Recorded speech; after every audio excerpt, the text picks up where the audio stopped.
शेरू के गांव में आने के बाद से ही सारे गांव के लोग शेरू के आगे पीछे घूम रहे होते हैं। छोटू और ढोलू के साथ साथ गांव के बाकी बच्चे भी शेरू का ध्यान रखने में सहायता करते हैं। यदि किसी दिन किसी कारणवश अगर छोटू और ढोलू शेरू को घुमाने लेकर नहीं जा पाते तो लल्ला या बाबू उसे अपने साथ घुमाने लेकर जाते हैं। लल्लन चाचा और दरोगा जी भी चलते फिरते घर के पास से गुजरते हुए शेरू के हालचाल पूछा करते हैं। कभी अगर शेरू के लिए बाजार से कुछ लाना हो तो लल्लन चाचा या दरोगा जी खुशी खुशी उसके लिए लेकर आ जाते हैं। मानो किसी दिन उन्हें बाजार में कोई खिलौना अच्छा लग गया हो तो वो उस खिलौने को शेरू के लिए खरीद लाते हैं। दद्दू भी शेरू की सेहत को बहुत बारीकी से ध्यान रखते हैं। आज का भी दिन एक ऐसा ही आम सा दिन है। छोटू और ढोलू गांव के बाकी बच्चों के साथ नदी किनारे खेलने जा रहे हैं और वैसे ही जैसे वो रोज शेरू को अपने साथ खिलाने लेकर जाते हैं, वैसे ही आज भी वो शेरू को अपने साथ नदी किनारे लेकर जा रहे हैं। दद्दू रोज ही बच्चों के लिए ताजा फलों का रस निकाल के रखते हैं, लेकिन आज निकलते निकलते जब छोटू ने देखा तो दद्दू ने फलों का रस नहीं निकाला था। छोटू ने दद्दू से पूछा, दद्दू आज आपने फलों का रस क्यों नहीं निकाल के रखा? आप तो रोज हमारे लिए फलों का रस निकाल कर रखते हैं ना, और शेरू के लिए रोटियां बनाकर भी रखते हैं, पर आज तो आपने वो भी नहीं बनाई। सब ठीक तो है ना दद्दू? आमतौर पर दद्दू इस समय वरांदे की कुर्सी में बैठकर धूप सेकते हुए अखबार पढ़ रहे होते हैं, मगर आज आज दद्दू बिस्तर पर लेटे हुए हैं और उनके चेहरे का रंग भी उतरा हुआ है। दद्दू छोटू के प्रश्न का उत्तर देते हुए कहते हैं, हाँ हाँ बच्चों, सब ठीक है, बस आज थोड़ी थकान जैसी महसूस हो रही है, इसलिए मैं तुम्हारे लिए फलों का रस और शेरू के लिए रोटियां नहीं बना पाया। मुझे माफ कर दो। कोई बात नहीं दद्दू, आप चिंता मत कीजिए, आप आराम कीजिए। हम आकर फलों का रस पी लेंगे, है ना छोटू? ढोलू कहता है, और इससे पहले कि दद्दू उन्हें कुछ कह पाए, छोटू और ढोलू शेरू को लेकर खेलने निकल जाते हैं। छोटू, ढोलू और शेरू गांव के बाकी सारे बच्चों के साथ खेलने नदी किनारे पहुंचते हैं। वहां वो खूब मजे करते हैं और शाम को घर आते हैं। रोज ही वो इसी समय घर पहुंचते हैं।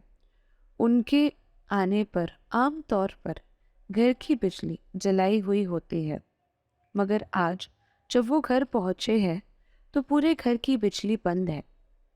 छोटू और ढोल ये मानते हैं कि दद्दू शायद कुछ सामान लेने बाजार गए होंगे। वो सोचते हैं कि दद्दू के आने तक वो वरांडे में ही खेल लेंगे और अपनी गेंद शेरू को दिखाकर दूर फेंकते हैं।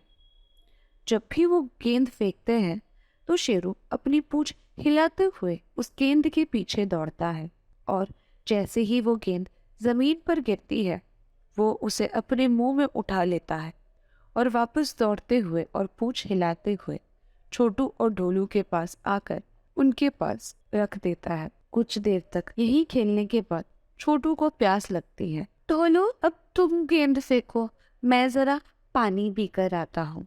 छोटू ढोलू से कहता है, जरा मेरे लिए भी थोड़ा पानी ले आना, और शेरू के लिए भी पानी का बर्तन ले आना, उसे भी प्यास लगी होगी, वो भी तो कब से हमारे साथ खेल रहा है। ढोलू छोटू को कहता है। ढोलू की बात सुनकर छोटू घर के अंदर जाकर किचन में से पानी की बोतल भर ही रहा होता है कि उसे एक आवाज सुनाई देती है। छोटू चुपचाप पानी का नल बंद करता है, पानी की बोतल पर ढक्कन लगाता है और फिर से सुनने की कोशिश करता है। तभी उसे वापस आवाज आती है,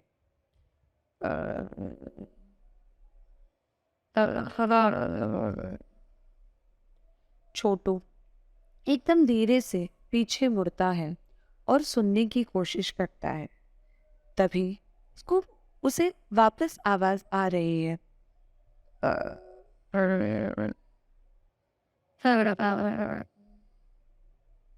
और उसे समझ आता है कि आवाज बिस्तर के आसपास से आ रही है। वो धीरे धीरे एकदम बिस्तर के नजदीक जाना शुरू करता है और वो मन ही मन में खुद से कहता है, खुश कोई और पिल्लू ना हो, और वक्त अब की बार तू मैं और शुरू पर दे देंगे। काश कोई पिल्लू ना हो, काश कोई पिल्लू ना हो। जब वो बिस्तर के पास पहुंचता है तो उसकी सबसे पहले नजर बिस्तर पर पड़े इंसान पर जाती है। अंधेरे में वो उस इंसान का चेहरा देख नहीं पाता, समझ नहीं पाता कि बिस्तर पर ये लेटा कौन है। तभी वो इंसान वापस आवाज करता है।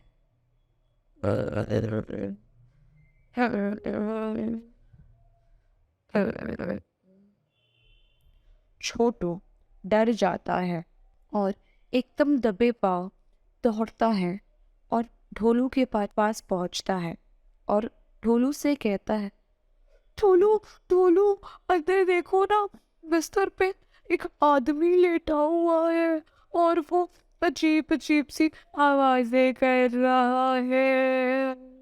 ढोलू छोटू को शांत करता है और ढोलू छोटू से कहता है, छोटू, छोटू शांत हो जा, शांत हो जा और मुझे बता हुआ क्या है? कौन सा आदमी क्या बिस्तर पर लेटा हुआ है? कौन सी आवाजें कर रहा है? सांस ले और शांति से बता क्या हुआ है।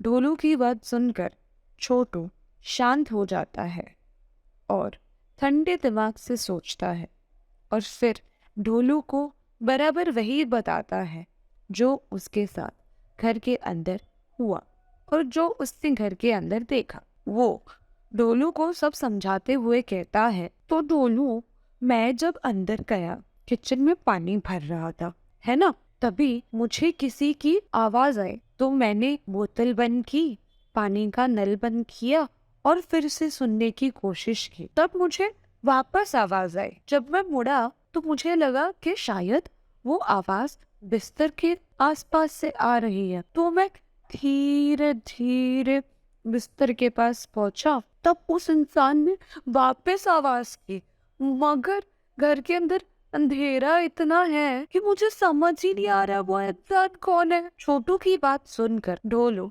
जब समझ जाता है कि छोटू के साथ हुआ क्या है तो वो 2 मिनट विचार करने में लगाता है।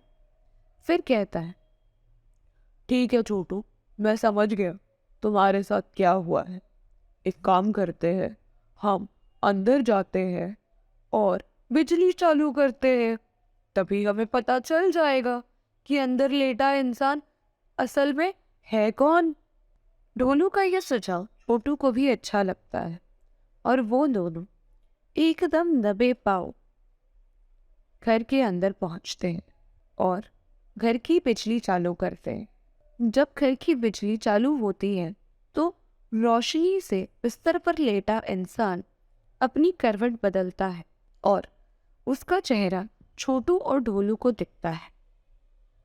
जब उन्हें उस इंसान का चेहरा दिखता है तभी उन्हें समझ आता है कि बिस्तर पर लेटा इंसान और कोई नहीं बल्कि दद्दू ही है। और जो वो सोच रहे थे कि दद्दू बाहर बाजार से सामान लाने गए हैं, असल में वो गलत थे। दद्दू तो पूरे समय बिस्तर पर ही लेटे हुए थे। छोटू और ढोलू दद्दू के पास जाते हैं और दद्दू को आराम से उठाते हैं।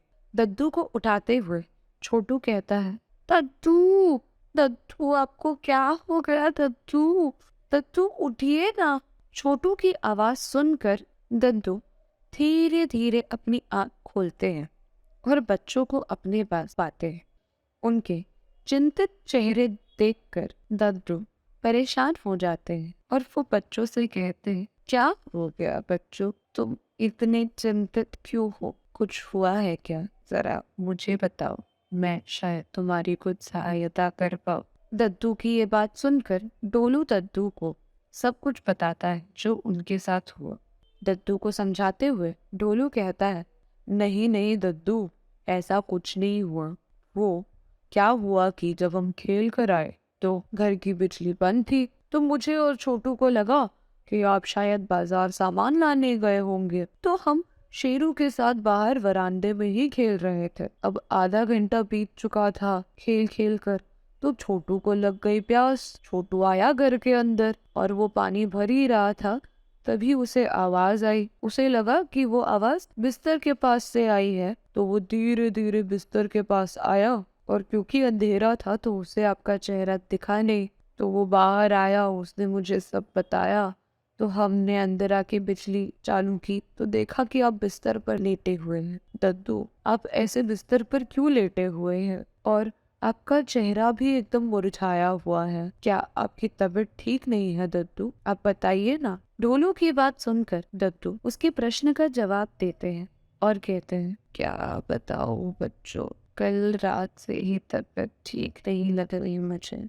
पूरे शरीर में जैसी थकान सा हो गया है। शरीर का एक एक हिस्सा दर्द कर रहा है। मुझसे उठा भी नहीं जा रहा बिस्तर से। अब मैं तुम दोनों के लिए खाना भी नहीं बना पाया। मैं तुम्हें क्या खिलाऊंगा? शेरों को क्या खिलाऊंगा? मुझे माफ कर दो बच्चे, मेरी वजह से तुम चिंतित हो गए। मैं तुम्हारे लिए खाना भी नहीं बना पाया, मुझे माफ कर देना। दद्दू की बात सुनकर छोटू और ढोलू को बहुत बुरा लगता है। तभी ढोलू दद्दू से कहता है, अरे दद्दू, आप क्यों माफी मांग रहे हैं? आप बीमार हैं, इसमें आपकी क्या गलती? आप माफी मत मांगिए। हम चिंतित हो गए थे तो क्या हुआ? आप भी तो हमारी चिंता करते हैं ना जब हम बीमार पड़ जाते हैं। तो क्या हमारा फर्ज नहीं बनता कि हम भी आपके लिए थोड़ी चिंता कर ले? डोलू की बात सुनकर छोटू भी डोलू का साथ देते हुए कहता है, हाँ हाँ दद्दू, आप माफी मत मांगिए और आप खाने की भी चिंता मत कीजिए।